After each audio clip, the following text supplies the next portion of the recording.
Good morning વિદ્યાર્થી મિત્રો. આપણે લાસ્ટ લેક્ચરમાં કુદરતમાં પ્રવર્તતા મૂળભૂત બળોની વાત કરી, એટલે કે કુદરતમાં જે મૂળભૂત બળો છે એના વિશે આપણે થોડો ઘણો અભ્યાસ કર્યો, એટલે કે 11મા ધોરણનું પહેલું ચેપ્ટર. હવે આપણે ત્રીજા ચેપ્ટરથી શરૂઆત કરશું. કે ત્રીજું ચેપ્ટર આપણે એટલે શરૂઆત કરીએ કે એની સાથે તમે થોડા ઘણા ફેમિલિયર છો, તમે 9મા 10મામાં ક્યાંક ને ક્યાંક એ વસ્તુઓ ભણી ગયા છો, એટલે આપણે ત્રીજા ચેપ્ટરથી છે શરૂઆત કરીએ છીએ. 11મા ધોરણનું ત્રીજું ચેપ્ટર એટલે કે સુરેખ પથ પર ગતિ. હવે સૌથી પહેલા પહેલી વાત કે ગતિ કોને કહેવાય? તો કે કોઈ પણ પદાર્થ છે, બરાબર, એ પોતાનું સ્થાન બદલે એને ગતિ કહેવાય. ગતિના ઉદાહરણ તમને આપવાનું કે તો તમે અસંખ્ય ઉદાહરણ આપી શકો. જેમ કે આપણે ચાલીએ છીએ, આપણે દોડીએ, આપણે ચાલીએ, બરાબર, કોઈ જીવજંતુ છે ચાલે છે. આપણે જ્યારે ઊંઘી જઈએ ત્યારે આપણી ધમની અને શિરાઓમાં રુધિરનું વહન થાય. પૃથ્વી છે એ પોતાની ધરીની આસપાસ ફરે છે. પૃથ્વી છે એ સૂર્યની આસપાસ ફરે છે. બધા ગ્રહો છે સૂર્યની આસપાસ ફરે છે. તો આ બધા ઉદાહરણ છે કોના છે? ગતિના. બરાબર. તો આ વસ્તુ ઉપરથી આપણે ગતિ કોને કહી શકીએ? તો જો આપણે અત્યારે આપણા ખ્યાલ પ્રમાણેની નોર્મલ વ્યાખ્યા આપીએ કે ગતિ કોને કહેવાય? તો કે જો પદાર્થનું સ્થાન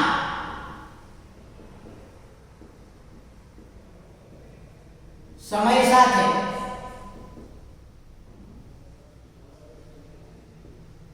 બદલાતું હોય તો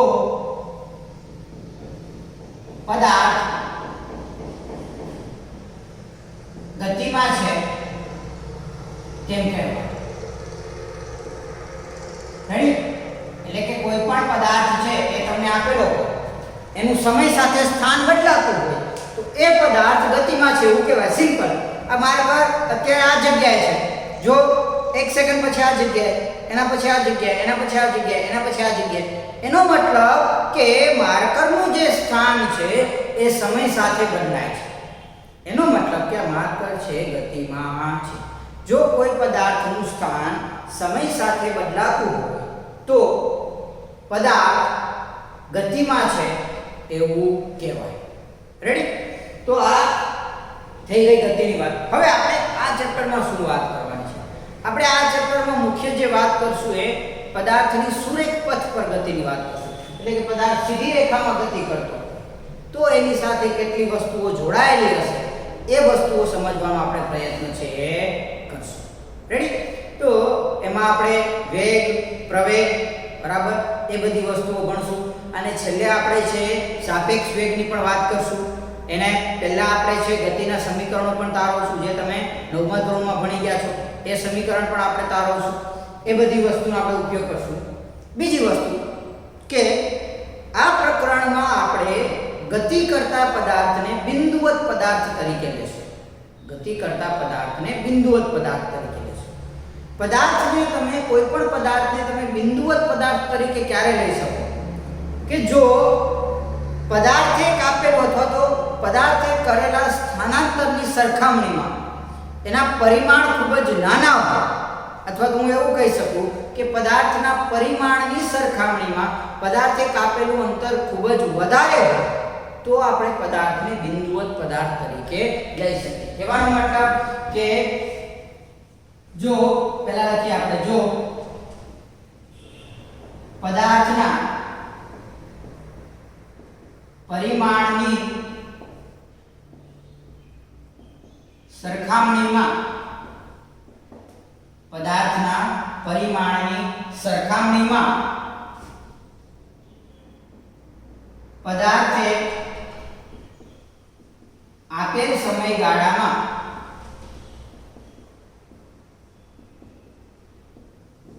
કરેલું સ્થાનાંતર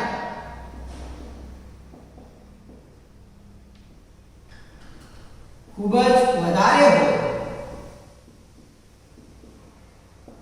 તો પદાર્થને બિંદુવત પદાર્થ તરીકે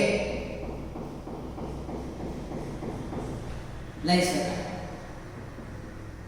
આનો મતલબ કે માનો કે આ કોઈ પદાર્થ છે, જો આપણે પછી વધારે સિમ્પલ તમને સમજાવવું જોઈએ તો માનો કે આ કોઈ પદાર્થ છે, પદાર્થના પરિમાણ એટલે પદાર્થની ત્રિજ્યા છે, પદાર્થનો વ્યાસ છે, એની આપણે વાત કરી. તો આ પદાર્થ છે, આનો એની ત્રિજ્યા આપણે એવું માની લઈએ કેટલી છે તો કે 1 મિલીમીટર. બરાબર, એની ત્રિજ્યા કેટલી છે? આ ત્રિજ્યા છે એની કિંમત કેટલી છે તો કે 1 મિલીમીટર. હવે જો આ પદાર્થ છે એ કોઈ આપેલ સમયગાળો માનો કે 5 સેકન્ડમાં છે એ 10 મીટર અંતર કાપે, 5 સેકન્ડમાં કેટલું અંતર કાપે? 10 મીટર. તો આ 10 મીટરની સરખામણીમાં 1 મિલીમીટર કેવું કહેવાય? ખૂબ જ નાનું કહેવાય. 10 મીટરની સરખામણીમાં 1 મિલીમીટર છે ખૂબ જ નાનું કહેવાય. એટલે કે પદાર્થના પરિમાણની સરખામણીમાં પદાર્થે કાપેલું અંતર ખૂબ જ વધારે છે. આવા કિસ્સામાં આપણે પદાર્થ છે એને બિંદુવત પદાર્થ તરીકે ગણી શકીએ. જેમ કે તમે વાત કરો તો આપણે સૂર્ય અને પૃથ્વી વચ્ચેના અંતરની વાત જ્યારે કરતા હોય ત્યારે આપણે સૂર્ય અને પૃથ્વી બંનેને કોના તરીકે લઈએ? એક બિંદુવત પદાર્થ તરીકે લઈએ. કેમ? તો કે એની વચ્ચેનું અંતર ખૂબ જ વધારે છે એના પરિમાણની સરખામણીમાં. તો આ એક પોઈન્ટ છે તમારે યાદ રાખવાનો છે. હવે એના પછી આપણે જે સમજવાનું છે એટલે કે પહેલી વસ્તુ, આ બધી વસ્તુ તમારા પ્રસ્તાવનામાં આવશે.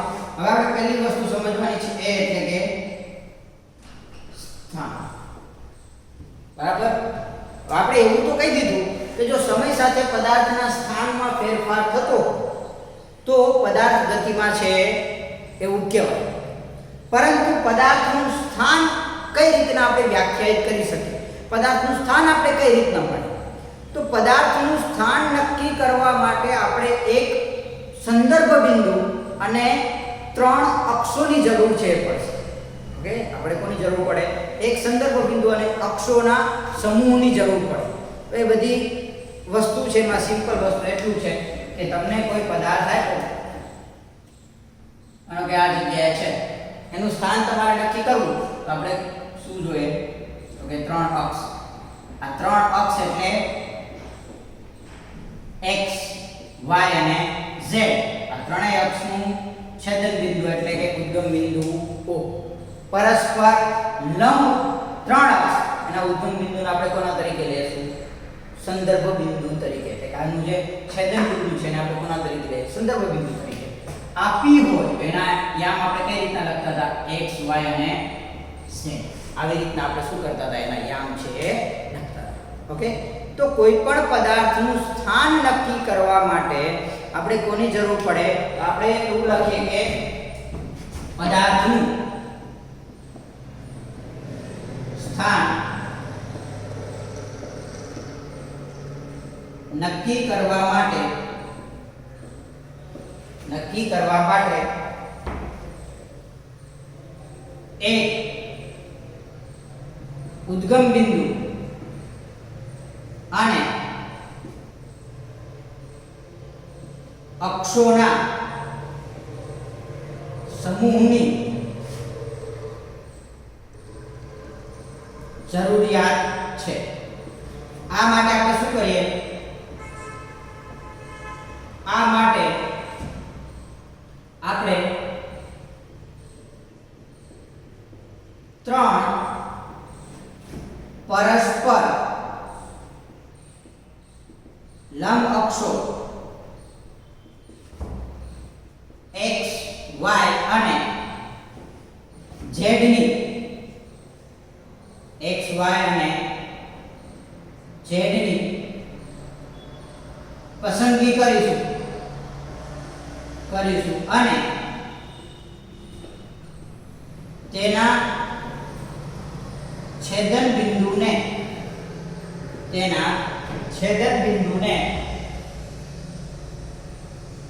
ઉદ્ગમ બિંદુ અથવા તો આપણે કહી શકીએ કે સંદર્ભ બિંદુ તરીકે ગણીશું. રેડી? આ મેં તમને જે કીધું આપણે શું કરશું? 3 પરસ્પર લંબ અક્ષો લેશું. 3 પરસ્પર લંબ અક્ષ એટલે આ તમે જે ગણતરી કરો આ કેવી થાય? ત્રણેય એકબીજાને પરસ્પર લંબ x, y અને z. અથવા તો તમારી દિવાલ જે હોય, આપણે ઘરમાં જે દિવાલ હોય એનો કોર્નર તમે જો એટલે તમને 3 અક્ષ છે મળી જાય. 1 2 અને ત્રીજી ક્યાં જતી હોય? ઉપરની તરફ. એટલે કે 3 પરસ્પર લંબ અક્ષ હોય. આ છે x y અને z. 3 પરસ્પર લંબ એટલે બધાય વચ્ચેનો ખૂણો કેટલાનો હશે? 90 ડિગ્રી. આ 3 પરસ્પર લંબ અક્ષ છે. એ ત્રણેયનું છેદન બિંદુ એને આપણે શું કરશું? સંદર્ભ બિંદુ અથવા તો ઉદ્ગમ બિંદુ છે એવું આપણે નામ આપશું. હવે બીજી વસ્તુ છે તમારે આપવાની છે કે જો આ જે વસ્તુ તમે દોરેલી છે એટલે કે આ અક્ષની તમે જે પસંદગી કરેલી છે એમાં સમય માપવા માટે આપણે ઘડિયાળ મૂકી દઈએ. આપણે શું કરી દઈએ? સમયનું માપન કરવા માટે આમાં એક ઘડિયાળ છે રાખી દઈએ. ઓકે, તો આ જે આખે આખું બને છે, આ જે આખે આખું બની જાય ઘડિયાળ સાથેનું, બરાબર, એને શું કહેવાય? નિર્દેશ ફ્રેમ. એને શું કહેવાય? નિર્દેશ ફ્રેમ. રેડી? એટલે કે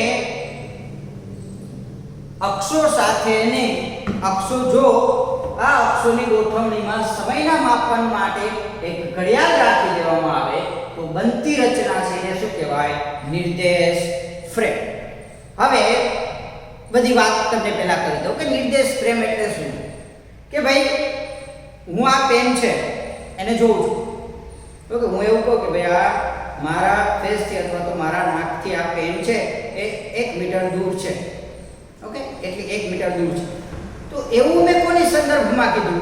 તો કે એવું મેં મારા ફેસની સંદર્ભમાં કીધું, મારા મુખની સંદર્ભમાં કીધું કે 1 મીટર દૂર છે.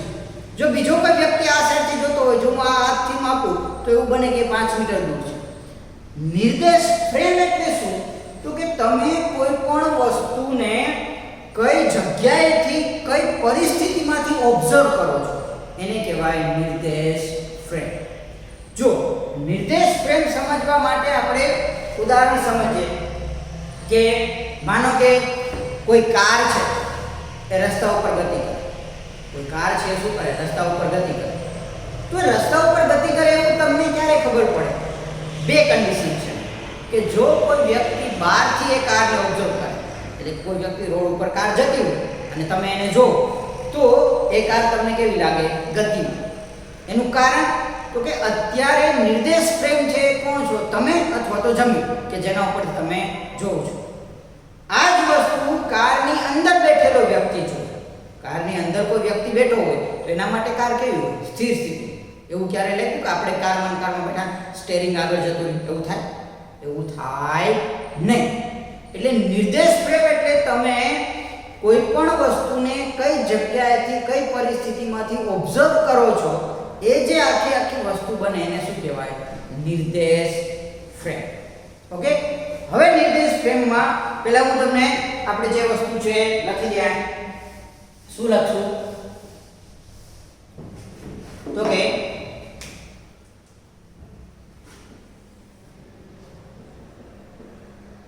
આ પદ્ધતિમાં એટલે કે અક્ષોની પદ્ધતિ, આ પદ્ધતિમાં સમયના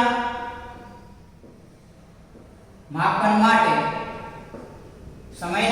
માટે જો એક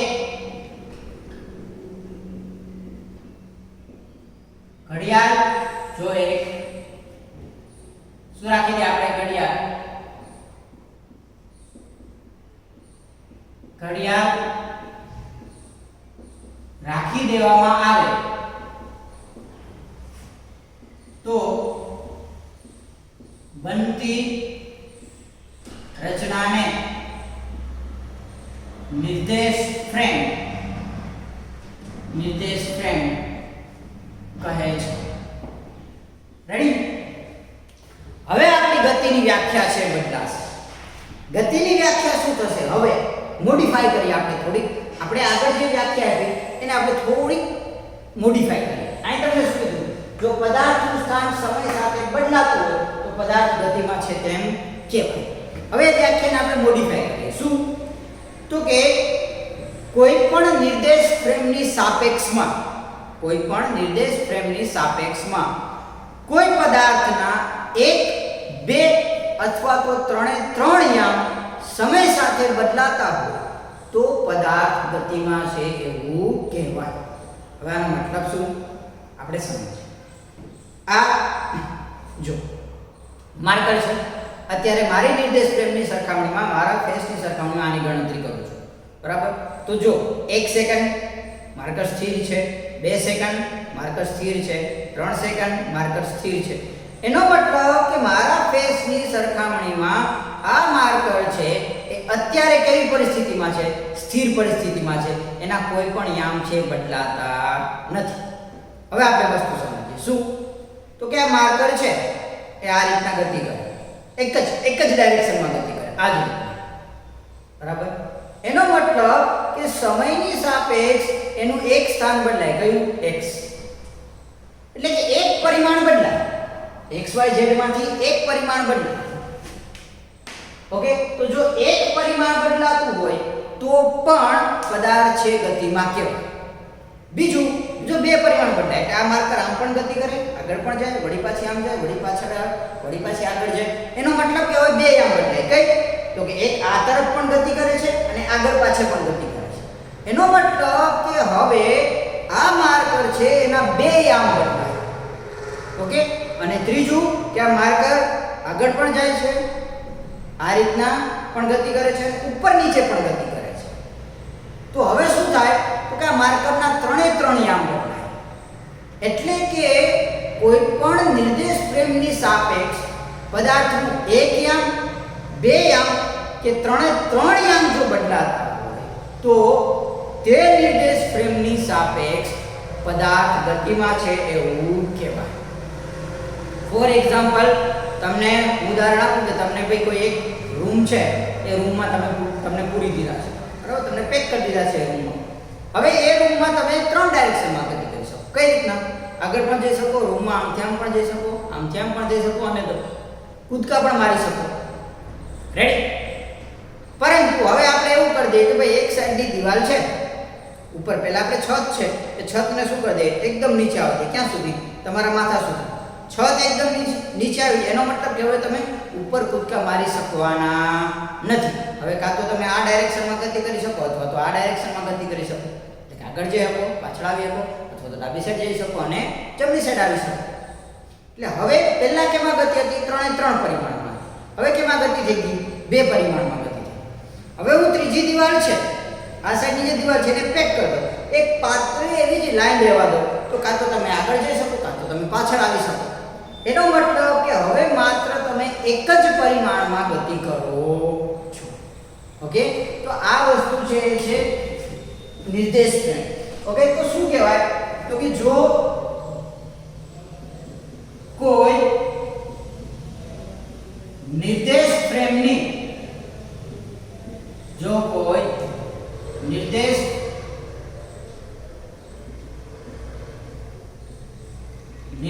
ફ્રેમની સાપેક્ષમાં પદાર્થના એક, બે અથવા ત્રણેય યામ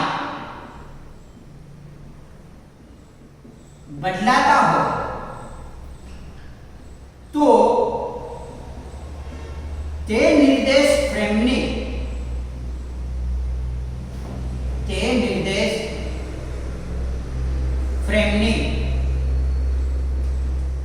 સાપેક્ષમાં પદાર્થ ગતિમાં છે તેવું કે રેડી? એટલે કે સમય સાથે એક યામ, બે યામ અથવા તો ત્રણ યામ જો બદલાતા હોય તો પદાર્થ ગતિમાં છે એવું કહેવાય. ઓકે, આપણે આ ચેપ્ટરમાં જે વાત કરવાની છે એ સુરેખ પથ પર ગતિની વાત કરવાની છે. એટલે માત્ર આપણે એક પારિમાણિક ગતિની વાત કરશું. આપણે શું કરશું? એક પારિમાણિક ગતિ. એટલે આપણે એક જ અક્ષ ધ્યાનમાં લઈશું. ઓકે, આ અક્ષમાં આપણે જે જોવાનું છે કે આ અક્ષમાં જે કોઈ પણ તમે સંદર્ભ બિંદુ લીધેલું હોય, આ થઈ ગયું તમારું સંદર્ભ બિંદુ O, બરાબર? તો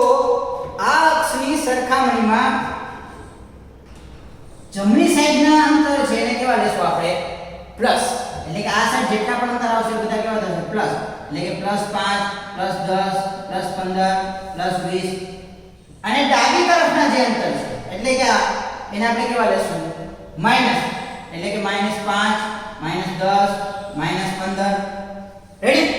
તો આનો મતલબ કે આપણે જે આ ચેપ્ટરમાં જે વાત કરવાની છે એ માત્ર એક પરિમાણિક ગતિની વાત કરવાની છે, બરાબર। આ એક પરિમાણિક ગતિ માટે ઉદ્ગમ બિંદુથી જમણી બાજુના અંતર છે એને આપણે ધન ગણશું અને ઉદ્ગમ બિંદુથી ડાબી બાજુના જે અંતર છે એને આપણે શું ગણશું, ઋણ છે એ ગણશું, બરાબર। તો એક વસ્તુ આપણે નોટ કરી લઈએ અહીંયા શું, તો કે એક પરિમાણિક ગતિ માટે ઉદ્ગમ બિંદુથી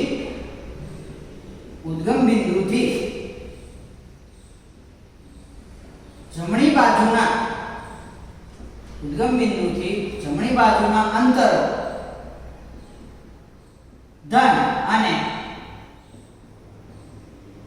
ડાબી બાજુના અંતરો ઋણ લેવામાં આવે છે, રેડી। એક પરિમાણિકની વાત થતી હોય તો ઉદ્ગમ બિંદુથી જમણી સાઈડના ધન, ઉદ્ગમ બિંદુથી ડાબી સાઈડના ઋણ અંતરો છે એ આપણે ગણશું, ક્લિયર। તો સ્થાનમાં આપણે અમુક વસ્તુઓ છે યાદ રાખવાની છે, જેમ કે પહેલું નિર્દેશ ફ્રેમ। નિર્દેશ ફ્રેમ એટલે શું, તો કે ત્રણ પરસ્પર લંબ અક્ષો હોય એનું છેદક બિંદુ એટલે ઉદ્ગમ બિંદુ અને એમાં તમે ઘડિયાળ રાખી દો, આ જે રચના બને એને શું કહેવાય, નિર્દેશ ફ્રેમ, ક્લિયર। આ બધી વસ્તુઓ છે યાદ રાખશું। પછી હવે આપણી ગતિની વ્યાખ્યા શું થશે, તો કે જો સમય સાથે કોઈ નિર્દેશ ફ્રેમની સાપેક્ષમાં સમય સાથે આપણે આવું લખી શકીએ કે સાપેક્ષમાં સમય સાથે વધારે એડ કરવું તમે કરી શકો, સમય સાથે પદાર્થના 1 2 અથવા તો ત્રણેય આમ બદલાતા હોય, ઓકે, તો એ નિર્દેશ ફ્રેમની સાપેક્ષમાં પદાર્થ ગતિમાં હોય તેવું કહેવાય, ક્લિયર। તો આ બે વસ્તુઓ છે આપણે યાદ રાખવાની છે। આ વસ્તુઓ છે એક વખત તમે ધ્યાનથી જોઈ લો, પછી આપણે આગળ વધીએ। હું તમને 2 મિનિટનો ટાઈમ આપું છું।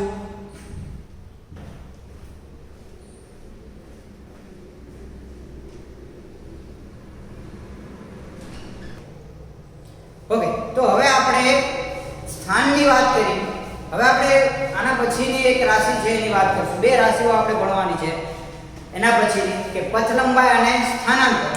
તો પહેલા આપણે વાત કરીએ પથ લંબાઈની, બરાબર। પથ લંબાઈ, તો પથ લંબાઈ કોને કહેવાય, તો કે આપેલ સમયગાળામાં પદાર્થે કાપેલું કુલ અંતર એને શું કહેવાય, પથ લંબાઈ। પહેલા આપણે ડિફરન્સ પછી સમજવું, પહેલા આપણે સમજી લઈએ પથ લંબાઈ કોને કહેવાય, તો કે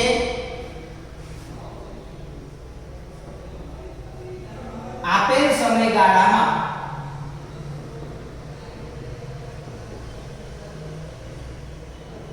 પદાર્થે કાપેલા કુલ અંતરને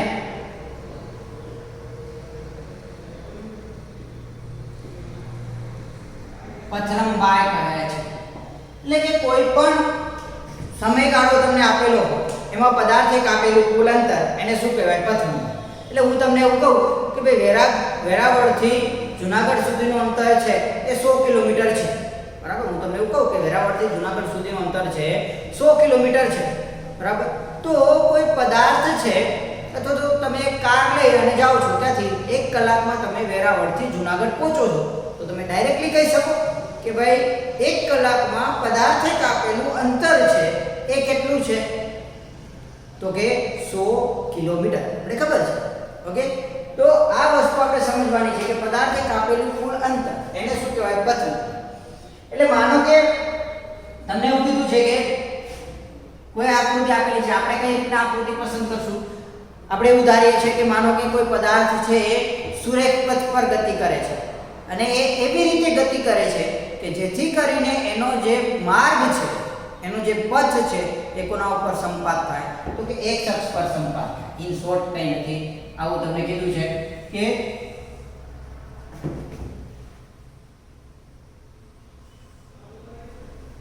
કોઈ પદાર્થ છે એ શું કરે તો કે x અક્ષ પર ગતિ કરે છે, બરાબર. એટલે કે આ દિશામાં સીધી રેખા ઉપર એ શું કરે છે, ગતિ કરે છે. કોઈ એક જગ્યાએ આપણે શું લઈ લઈએ તો કે એનું ઉદ્ગમ બિંદુ O. ઓકે, ત્યાં આપણે શું કહીએ, આ છે ઉદ્ગમ બિંદુ O, જ્યાં એનું સ્થાન શું છે 0. પછી તમે કોઈ પણ લઈ શકો, માનો કે હું અહીં લખું છું તો કે 10 20 30 40 50 60 70 80 90 100 110 120 130 140. રેડી? તમે ટેક્સ્ટ બુકમાં 40 80 120 એવું આપેલું છે, તમે કોઈ પણ કિંમત છે અહીં લખી શકો, એ મહત્વનું નથી. આંકડા આપણે ખબર છે કે ઉદ્ગમ બિંદુની સરખામણીમાં ઉદ્ગમ બિંદુ તમને આપેલું છે તેની જમણી સાઈડના અંતર છે ને આપણે કેવા ગણશું, ધન. જ્યારે ડાબી સાઈડના જે અંતર છે ને આપણે કેવા લેશું, ઋણ. એટલે કે -10 -20 -30 -40. બરાબર. જમણી સાઈડના અંતર છે ધન, ડાબી સાઈડના અંતર છે ઋણ. ઓકે, અને તમને માનો કે કોઈ પણ જગ્યાએ આપણે બિંદુઓ લઈ લઈએ. માનો કે આ જગ્યાએ બિંદુ છે એને આપણે કહી દઈએ P. આ જગ્યાએ કોઈ બિંદુ છે એને આપણે કહી દઈએ Q. આ જગ્યાએ કોઈ બિંદુ છે એને આપણે કહી દઈએ R. તમે કોઈ પણ જગ્યાએ લઈ શકો, એવું જરૂર નથી કે જ્યાં આકૃતિમાં મેં દર્શાવ્યા છે એ જગ્યાએ તમારે લખવા, તમે કોઈ પણ જગ્યાએ છે એ લખી શકો. બરાબર. હવે જો આનું આપણે વર્ણન કરવું હોય તો આપણે શું લખી શકીએ તો કે આકૃતિમાં દર્શાવ્યા પ્રમાણે કોઈ એક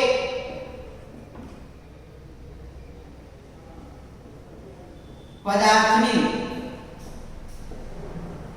સુરેખ ગતિનો વિચાર કરો. અહીં શું થાય કે પદાર્થનો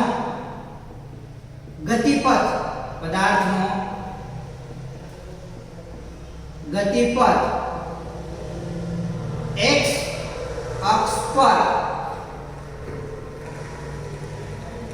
સંપાત થાય છે અને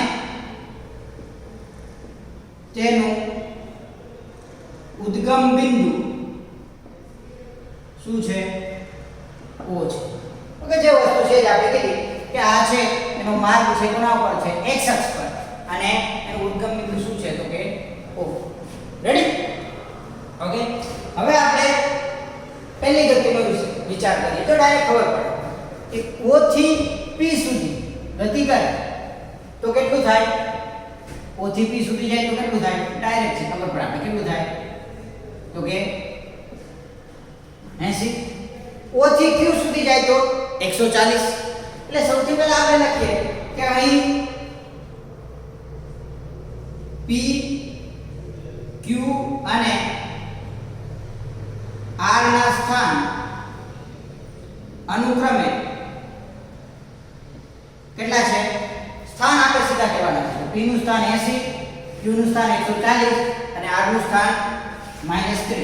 સ્થાન અનુક્રમે 80 140 અને -30 મીટર છે. રેડી? હવે પહેલો પણ સમજો. O થી Q સુધીની ગતિ દરમિયાન પદાર્થની પથ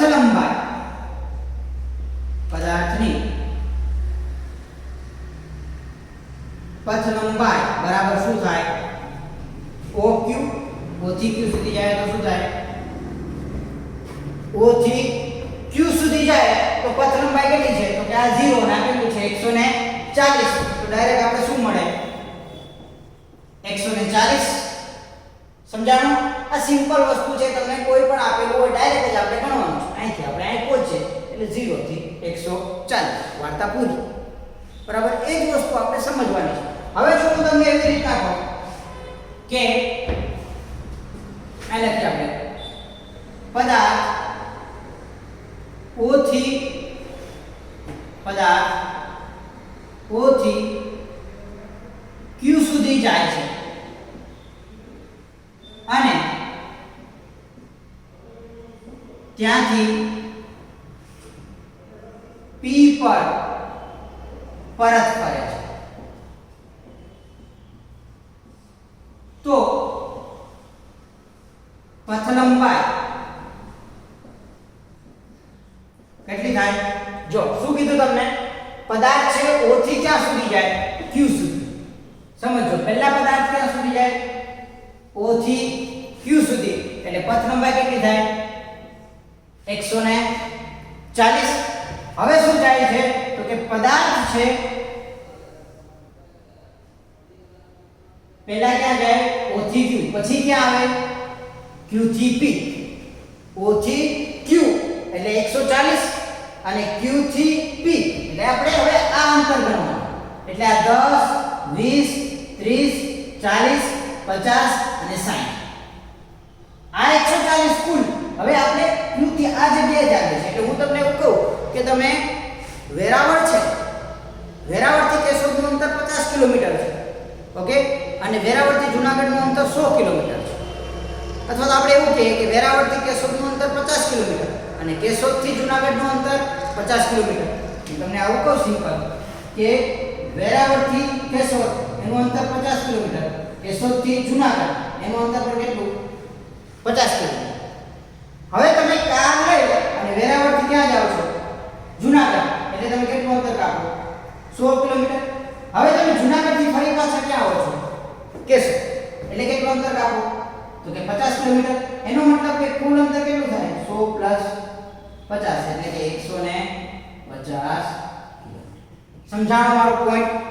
કે આપણે કુલ કેટલું અંતર કાપે એ જ ગણવાનું. એટલે આ કેટલું છે? 140 અને આ કેટલું છે? 140 ને આ 10 20 30 40 50 અને 60. એટલે આ અંતર કેટલું છે? 60.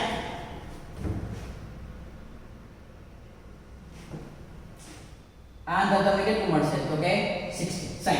બરાબર? એટલે પથ લંબાઈ બરાબર તમે શું લખી શકો? પહેલા ક્યાં જાય? O થી P. પછી ક્યાં આવે? તો કે Q થી P. એટલે કેટલું અંતર લખી શકો તમે? 140 + 60 એટલે કે 200 મીટર. એક આપણે મીટરમાં લખીએ, કિલોમીટરમાં તો કિલોમીટરમાં આવે, કઈ ફરક નથી. એટલે કેટલું થાય? 200 મીટર. તો પથ લંબાઈ એટલે પદાર્થે કાપેલું કુલ અંતર. ઓકે? કુલ જે અંતર કાપે પદાર્થ એને પથ લંબાઈ કહેવાય. એ વસ્તુ આપણે ધ્યાનમાં રાખવાની છે. પછી એ ગમે એટલા સમયગાળા માટે તમને આપ્યું હોય, તમને હું એવું કહું કે પદાર્થ છે O થી Q જાય અને Q થી ક્યાં આવે? તો પાછો O આવે. તો એનો મતલબ કે જવાનું 140 અને ફરી પાછો આવવાનું 140 એટલે કેટલું થાય? તો કે 280. ઓકે? તો આપણે આ વસ્તુઓ છે ધ્યાનમાં રાખવાની છે. હવે આના પછીનો જે પોઈન્ટ છે એ એટલે કે સ્થાનાંતર, એ આપણે આગળના લેક્ચરમાં છે ડિસ્કસ કરશું. ઓકે? Thank you.